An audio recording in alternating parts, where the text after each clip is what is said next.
মই 79 পৰা আন্দোলন দেখিছোঁ আৰু গণতান্ত্ৰিক দেশ এখনত বিভিন্ন দাবীৰ বাবে বা চৰকাৰৰ ওপৰত এটা প্ৰেছাৰ ক্ৰিয়েট কৰিবৰ কাৰণে আন্দোলনৰ প্ৰয়োজনীয়তাটো নুই কৰিব নোৱাৰি, কিন্তু আন্দোলনৰ সফলতাটো বিশেষভাৱে নিৰ্ভৰ কৰে নেতৃত্বৰ বিচক্ষণতাৰ ওপৰত।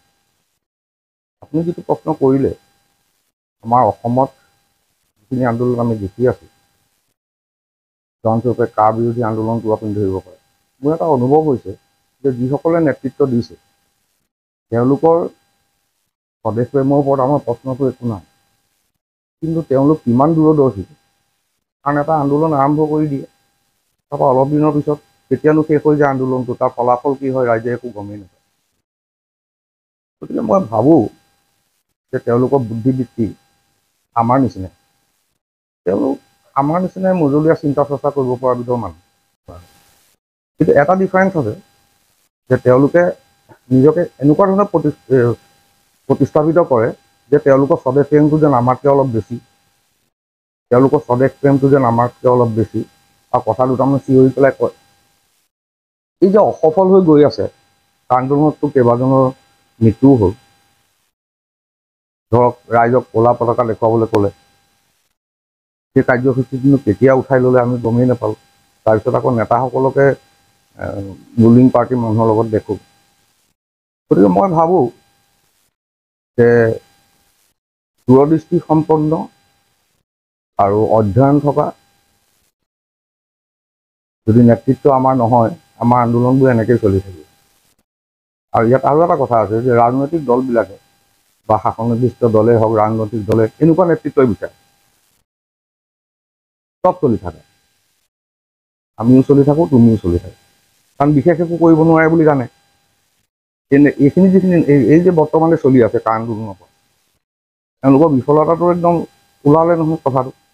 তেওঁলোকৰ চকুকেইটা মুদি থাকে, তেওঁলোকে ভাবে যে তেওঁলোকৰ বিফলতাটো মানুহে ধৰিব পৰা নাই, কিন্তু মানুহে ৰাইজে সকলো বুজি পায়। গতিকে মই এতিয়া নিকট ভৱিষ্যতত বিশেষ আশা মই নাই দেখা। চৰকাৰৰ ফালৰ পৰা কিবা কৰিলে কৰিব, ৰাজনৈতিক দলবিলাকৰ পৰা কিবা কৰিলে কৰিব, কিন্তু প্ৰেছাৰ গ্ৰুপবিলাকৰ পৰা মই বৰ আশা নাই দেখা। আৰু মোৰ এনেকুৱা ভাৱ হয় যে এইখিনি প্ৰেছাৰ গ্ৰুপ এনেকুৱা নেতৃত্বতে চলি থকাটোৱে বিচাৰিছে, আৰু দৰকাৰ হ'লে মাৰে মাৰে সহায় কৰি দিয়ে, কাৰোবাক হিৰো বনাই দিয়ে, কেমফ্লাজ কৰা বুলি চলি থাক, আপোনালোকে চলাই থাকক। গতিকে মাননীয় নেতাসকলে কথাটো যদি উপলব্ধি কৰিব পাৰে যে এটা আন্দোলন ঘপককৈ আৰম্ভ কৰি দিলে নহ'ব, তাৰ পৰিসমাপ্তি কি হ'ব, তাৰ পৰা আমাৰ ফলাফল কি হ'ব, তাৰ পৰা আমাৰ ৰাজ্যখনৰ কি লাভ হ'ব, তাৰ পৰা অসমবাসীৰ কি লাভ হ'ব, এই গোটেই কথাখিনি নেতৃত্বই চিন্তা কৰিব লাগিব। তেওঁলোকৰ ইণ্টেনশ্যন ভাল, গুড ইণ্টেনশ্যন, কিন্তু বুদ্ধিবৃত্তি মধ্যমীয়া বুদ্ধিবৃত্তিৰ মানুহে আন্দোলনৰ নেতৃত্ব ল'লে আন্দোলনৰ সফল পৰিসমাপ্তি হোৱাৰ আশা বৰ ক্ষীণ। এইটো মই যিটো দেখিলোঁ, যিটো ঘটনা বৰ্তমান হৈছিলে, আৰু মই মাননীয় আৰু সন্মানীয় শব্দটো ব্যৱহাৰ কৰিম দেই, কাৰণ ইয়াত জাতি গোষ্ঠী আৰু মহিলাৰ নাম ল'ব লাগিবতো। ভিডিঅ' চাই যিটো বুজিলোঁ, ভিডিঅ'টো মই পূৰা দিছেনে নাই এইটো নাজানো, আৰু আমি যিখিনি দেখিছোঁ তাৰ পৰা বুজিলোঁ যে দুটা গোষ্ঠীৰ মাজত, একেটা পৰিয়ালৰ বুলিয়ে কৈছে, এইটো এটা ব্যৱসায়িক সংঘাত। এটা পেট্ৰল ডিপুলৈ এটা গ্ৰুপ আহিছিলে, তাতে মাননীয় মহিলা এগৰাকীয়ে যিটো গ্ৰুপ আহিছিলে তেওঁলোকক গালি পাৰিলে, ব্যৱসায় সংক্ৰান্তত কথাত গালি পাৰিলে। এতিয়া সেই যিকেইটা মাননীয় ব্যৱসায়িক গ্ৰুপ হিন্দীভাষী বুলিয়ে ভাবিছোঁ, হিন্দীতে বেছিকৈ কথা পাতিছে, গতিকে যিসকলে গালিটো খালে তেওঁলোকৰ পিছে পিছে যদি কোনোবা সন্মানীয় ব্যক্তি আহিছিলে, গালিটো চিটিকি তেওঁৰ গাতো পৰিব। সেই গালিটো মোৰ গাত এইকাৰণে নপৰে মই কৰ্ম কৰি খাওঁ, যদি আজি এজন মানুহে কয় যে তুমি বহি খোৱা, তুমি ফ্ৰী খোৱা মানুহ, মোৰ হাঁহিয়ে উঠিব। মই ভাবিম যে মানুহজনে চিন্তা চৰ্চাটো কেনেকুৱা, তো গণ্ডগোল আছে নেকি, মই গুৰুত্বই নিদিওঁ এইটো কথা। গতিকে যি লগত আহিছিলে তেওঁৰ গাত লাগিছে, লগাৰ কাৰণে সন্মানীয় মহিলাগৰাকীৰ পৰা গালি খোৱাৰ কাৰণে সেই সন্মানীয় ব্যক্তিকেইজনে অলপ আস্ফালন কৰিছে, মোৰ তেনেকুৱাই লাগে। আগতে মই আৰু এটা কথা কৈ লওঁ, এই বৰ্তমান পৰিপ্ৰেক্ষিতত যিটো হৈছিলে, তাত মাননীয় সংগজ্যোতি বৰুৱাকো মই ভিডিঅ'টোত দেখিছিলোঁ, ভিডিঅ'টোত তেখেতেতো একো অফেন্সিভ একো কৰা নাই, আকৌ গালি খপনি কৰা দেখা নাই। দুখন এজেগাত ক'ৰবাত দুটা দলৰ মাজত কাজিয়া হৈ গৈছে, মই বা আপুনি যদি তাত ওলালোঁ তেতিয়াতো আমি দোষী হৈ নাযাওঁ। গতিকে আমি এইটো দুখ পালোঁ শংকৰজ্যোতি বৰুৱাৰ ঘটনাটো। আৰু মাননীয় মুখ্যমন্ত্ৰীয়েও কৈছে তেওঁক হেণ্ডকাপ লগাব নালাগিছিলে বুলি। অসমীয়া হিচাপে মনত দুখ লাগে এইবিলাক দেখিলে। বাকী দান বৰঙণিৰ কথাটো হ'ল যে দান বৰঙণিটো অতীজৰ পৰাই চলি আহিছে। দান বৰঙণি জনহিতকৰ কামৰ বাবে দান বৰঙণিৰ প্ৰয়োজনীয়তাটো আছে। কিন্তু কথাটো এনেকুৱা ধৰণৰ যে মই উদাহৰণস্বৰূপে যেনিবা আমি এখন বিহু পাতিব খুজিছোঁ, পৰাপক্ষত আমি যিখিনিয়ে বিহুখন পাতিব খুজিছোঁ, বিহু অনুষ্ঠান এটা কৰিব খুজিছোঁ, আমাৰ নিজৰ মাজতে বৰঙণি তুলি কৰিবলৈ ভাল, কৰিব পাৰিলে ভাল, বা যদি কোনোবা শুভাকাংক্ষীয়ে স্বইচ্ছাই বৰঙণি দিয়ে তেতিয়াহ'লে মানে কথাটো ভাল হয়। নহ'লে কিছুমান ধৰক কণ্ট্ৰভাৰ্চিও হৈ যায় কেতিয়াবা। যি অনুষ্ঠান কৰে বা এনেকুৱা পাতে তেওঁলোকে এইটো চাব লাগে যাতে বৰকৈ কণ্ট্ৰভাৰ্চিটো নহয়। কিন্তু এনেই সাধাৰণভাৱে আমি দেখিছোঁ, শিৱসাগৰৰ কথাটোৱে মই কৈছোঁ, কয় দান বৰঙণি তোলে বুলি। এতিয়া স্বইচ্ছাই যদি দিছে এইটো কথা নাই, কিন্তু তেওঁক যদি জোৰ কৰি কোনোবাই দান বৰঙণি লৈছে সেইটোতো এক প্ৰকাৰ আক্ৰমণ হৈ গ'ল। তেওঁ দি দিব, কিন্তু তেওঁৰ মনটো ভালে নাথাকিব। গতিকে মানুহৰ পৰা তেওঁ স্বইচ্ছাই যিটো দিয়ে সেইটো ল'লে ভাল। যদি কোনোবাই তেনেকৈ লৈছে সেইটো ভুল কৰিছে বুলি মই ভাবোঁ। মানুহে যিখিনি তেওঁৰ সামৰ্থ্য আছে, যিখিনি পাৰে তেওঁৰ পৰা ল'ব লাগে, লাগিবই জনহিতকৰ কামৰ কাৰণে।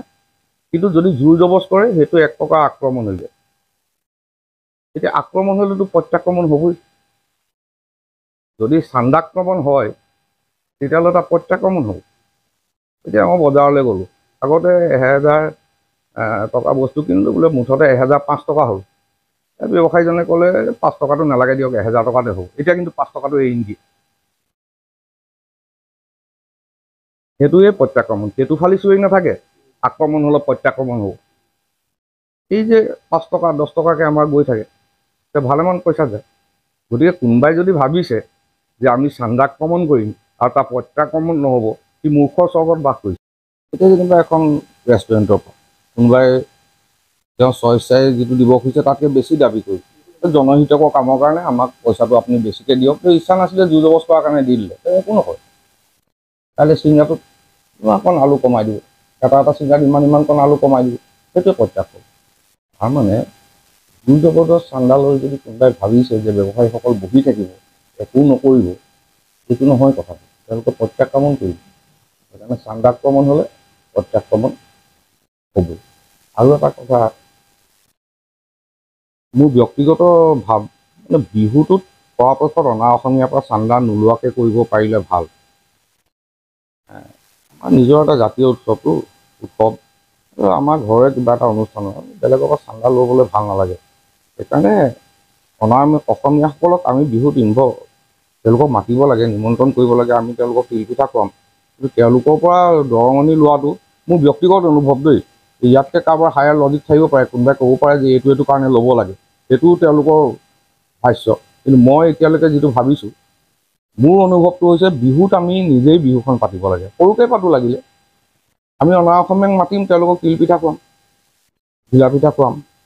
কিন্তু তেওঁলোকৰ পৰা বৰঙণি লৈ বিহু পতাটো মোৰ একেবাৰে কথাটো ভাল নালাগে। কিন্তু মই এইটোও নকওঁ যে তেওঁলোকৰ পৰা বৰঙণি ল'ব লাগে বুলিও যুক্তি থাকিব পাৰে, সেইসকলৰ প্ৰতিও মোৰ সন্মান আছে।